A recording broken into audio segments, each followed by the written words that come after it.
Hello, and welcome to the Brutal Iron Gym podcast, where our goal is to cut through the BS and deliver the brutal truth about topics related to health and happiness. Today's podcast number 2098. The topic is nutrition. The title is Diverticulitis. What can I eat? One of my clients, they had some questions about diverticulitis, so I figured we would cover that specifically for them and anyone else with this condition in a podcast. So they wrote, my questions are about what foods are safe to eat with diverticulitis and mostly what isn't safe. I recently had my first flare-up and now I'm even more nervous about it all. And what they mean by flare-up is when you have diverticulitis, and I'm about to explain what that is, so I guess I'll get into that. So diverticulitis is when small pouches, diverticula, form in the lining of the colon, and food can get caught in those pouches, and when it does, it can cause inflammation, and then that can cause pain, that can cause fever, nausea, a lot of problems. You can throw up. You can get really bad symptoms from it. So when she said she had her first flare-up, that would be very severe. Often people go to the hospital. They're sick for days. So that would be very severe, and it's reasonable that she's now increasingly more nervous. She asks, is it okay to eat fruit with seeds? My husband thinks it is not. I thought if it came from you and the doctor next week, he might chill out a little. Can I eat raspberries, strawberries, and blueberries? What about popcorn? I have avoided all of these for the last 10 days, but I miss them. Should I avoid fried foods and red meat? Okay, so we're going to get into that a little bit. I explained what diverticulitis is and what causes them to get inflamed. And like we said, it's when food gets kind of caught in those pockets. So if you eat food that has small pieces or particles to it, such as seeds in certain fruits, then it's likely that a seed would get caught in a pocket. That just kind of makes sense. If it's the size of the pocket, it'll fit in there. So if you avoid eating things that fit in the pockets, you have less chance of having the inflammation and flare-ups. Now, what can cause diverticulitis is really a culmination of age and low-fiber diets. There isn't really a direct cause, like if you don't do this, then you'll never get it. You know, if you avoid X, you'll be fine.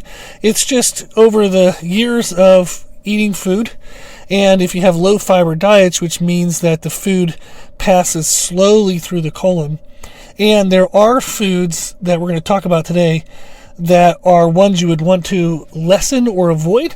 And if you were to lessen or avoid those before you have diverticulitis, it's definitely going to lessen your chance of getting it.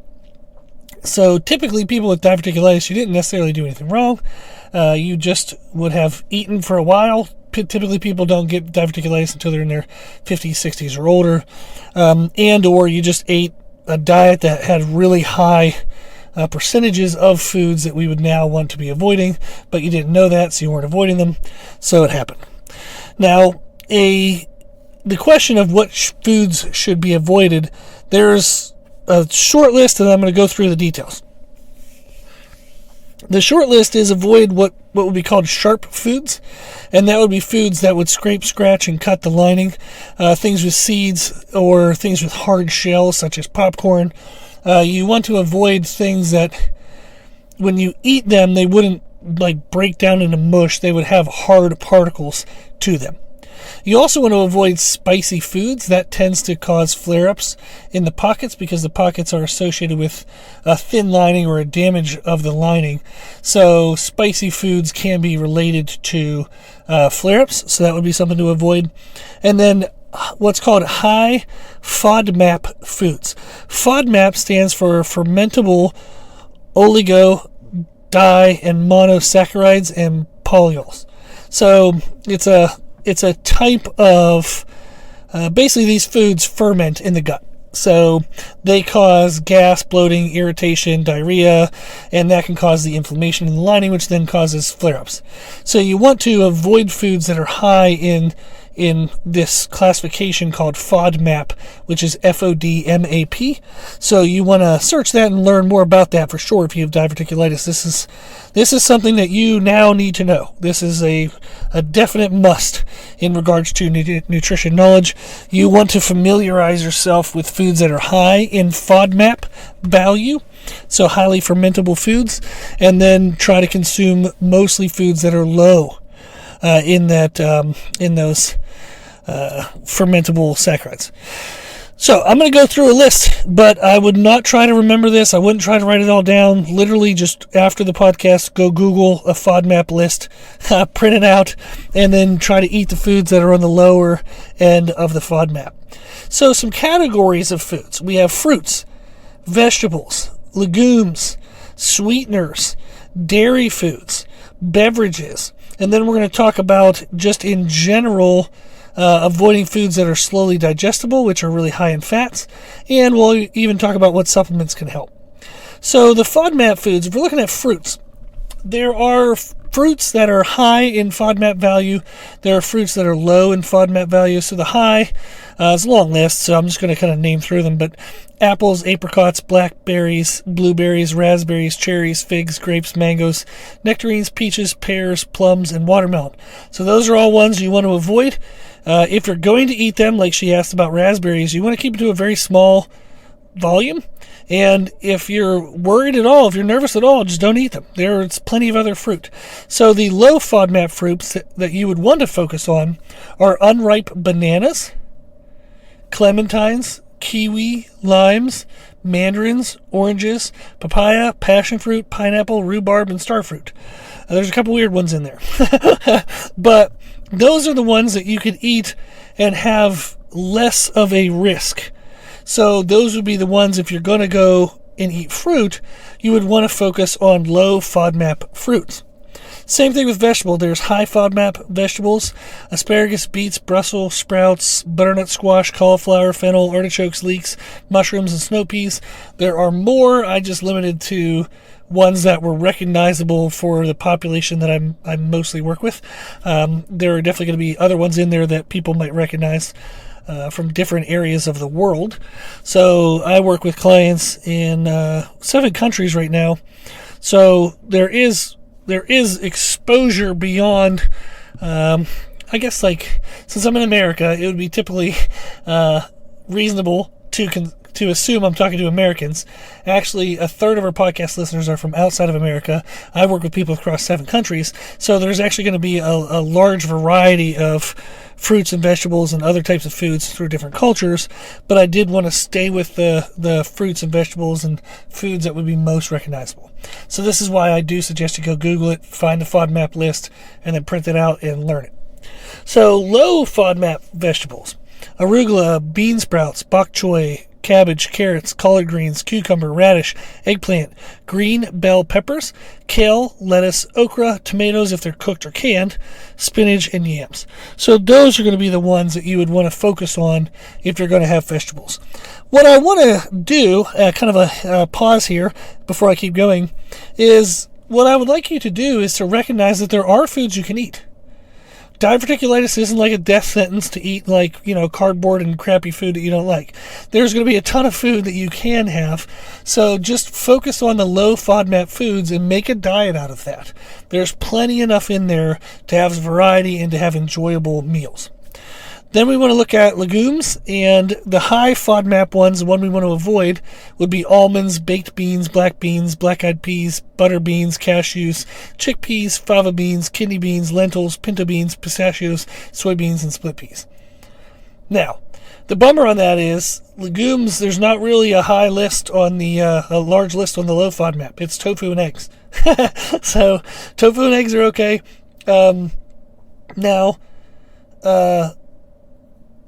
Some people will say it's okay to eat like other types of nuts. However, that is going to be kind of a you got to check it and see kind of thing. So if you're really worried, I would avoid all nuts entirely. And then if you wanted to add them back in, you could. You could definitely still eat like nut spreads, like peanut butter, cashew nut butter, almond nut butter. If it's a mushed spread, you're fine. They're just telling you to avoid the whole nuts.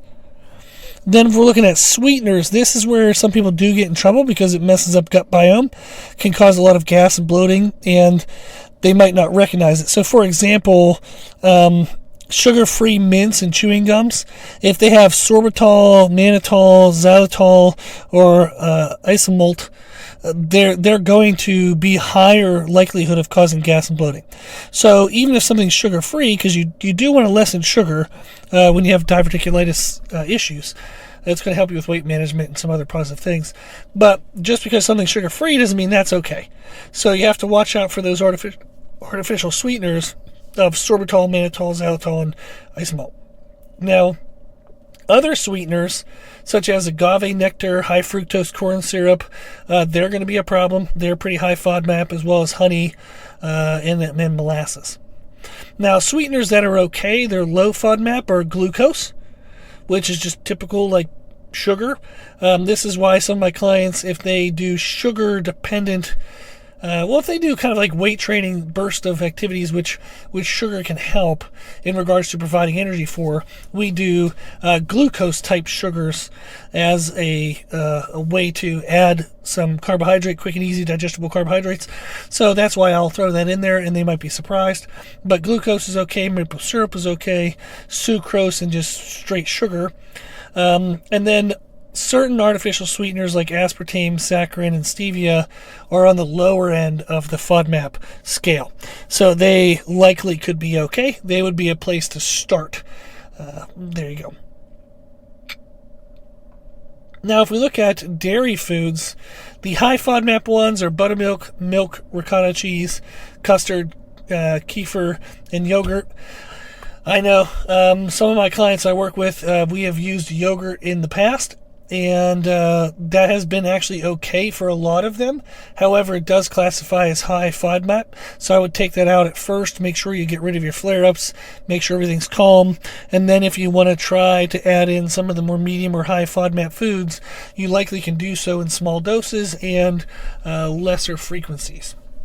Now, low FODMAP dairy foods are cheddar cheese, Swiss cheese, Parmesan cheese, feta cheese, sour cream, whipped cream, regular cream, and lactose-free milk. That is okay. Now, the last thing we'll look at is just general beverages. High FODMAP beverages. Ones we want to avoid are apple juice, chai tea, chamomile tea, coconut water, fennel tea, kombucha, oat milk, orange juice, soy milk, dessert wine, and rum. And then the low FODMAP beverages, the ones that are okay. Now, this is okay in regards to flare-up. Maybe not okay for optimal health because the first one listed is beer. So, you gotta eat all this in moderation. Then black tea, coffee, gin, green tea, peppermint tea, vodka, water, white tea, red wine, and white wine. So those lists are places that I've started with clients before, where I want them to be familiar with the FODMAP. I actually do have them printed out and put a list on their fridge or somewhere where they can access it, or on their phone as like a quick, easy reference guide. So when they're at restaurants or out with friends, they can kind of double check that list, find something on the menu that has more low FODMAP foods, and that way they can make healthier choices. It's important to make that list very easily accessible. Literally, if it's just one click away on the home screen of your phone, or you swipe right then click on it, so it's maybe a side screen on your home phone. But really, truly, I promise you will benefit from making that list highly available, because you're going to want to reference it a lot when you're first getting into this. And if you have that list, it lessens anxiety, it lessens uncertainty, and it can lessen your chances of a flare-up by accident. So truly, truly, truly, take the time. Print that list out. Make it available. Put it on your phone somewhere. Put like, if you have a website that has a nice, easy list, make the URL to that website just a home screen button, right? So this is your work as diverticulitis. It is what it is. If you got it, you got to work with it. But the beautiful part of it is there are ways to work with it, and people don't have any flare-ups. They're still optimally healthy. They have great, aesthetics and performance. People can live very healthy lives with diverticulitis. So some helpful supplements, one would be fiber. You're going to want to make sure you go to the bathroom, clear your bowels on a regular basis. Something like Metamucil can be helpful to be taken like in the morning. Just helps you clear the stomach, clear the intestines. You can also take omega-3 fatty acids, specifically omega-3, because they counter high amount of omega-6s that you might get in meats if you eat a lot of meats. Typically, the recommendation is 1,000 milligrams of omega-3 fatty acids 1 to 2 times a day, and that just helps reduce the inflammation. Then vitamin D is associated with, like if you have low in vitamin D, it's associated with diverticulitis, but it's not directly correlated. However, supplementing with vitamin D, especially vitamin D3, certainly isn't a bad thing. It helps with hormones, helps with mood and energy. It's just one of those little hidden things that you don't know you're taking it when you take it. You don't know you're not taking it when you're not taking it. But when you are taking it, you feel less lethargic, less often, less sick, less often. It's one of those like hidden little benefits, like a multivitamin, that you're just putting some insurance into having, in general, better days over the long term. Better health over the long term. It's not something you're going to notice necessarily on like a day-to-day basis. So those are the recommendations that are typically best for supplements: is a fiber supplement, omega-3 fatty acids, and vitamin D3. Really, that's the nuts and bolts of the food stuff. Anytime I work with clients with diverticulitis, we start by just understanding what their daily needs are. How many calories do they need a day? How much protein do they need per day based on their goals? We actually don't even equate those with diverticulitis in mind at all. You just figure out the calories and protein based on all the other data. How heavy is the person? How much muscle they have? How much body fat do they have? What are their goals? How active are they every day? All that kind of stuff. Do they weight train? Therefore, they need more protein. Do they not weight train? And therefore, they need less protein. You figure out all that, and then you use the food maps list as a way to just kind of get yourself on track, understanding what good foods and healthy foods are. Really, when you're looking at things, the FODMAP list is going to cover pretty much everything. And then, like she specifically asked, should I avoid fried foods? For health purposes, yes. Typically, fried foods are going to be high in calories for the volume that you would consume. So in general, I would say yes, avoid that. It does have some inflammatory properties, such as alcohol, sugar, and some other things. So it's a general statement of they're probably not great for you. Diverticulitis or not. So you probably want to avoid those for the most part. And then red meat, specifically slow digesting meats, which would be high fat content meats, can be an issue just simply because they're slow digesting. You can eat leaner red meat.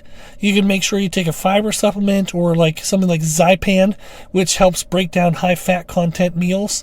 And that's made by a company, Standard Process. So that might be another supplement you'd want to look into. What you're really looking to is to reduce sharp foods, reduce spicy foods, reduce high fat meals, and stay with low FODMAP foods.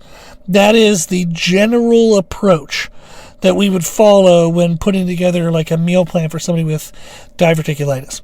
Then the other thing I would suggest is when you figure out a meal that you actually enjoy and you like, write it down or put it in your brain as an option. So try to make some options. Are there 2, 3, 4, 5 options for breakfast that you like that don't cause flare-ups? They're low FODMAP foods and they hit your calories and protein that you need. It's a good meal.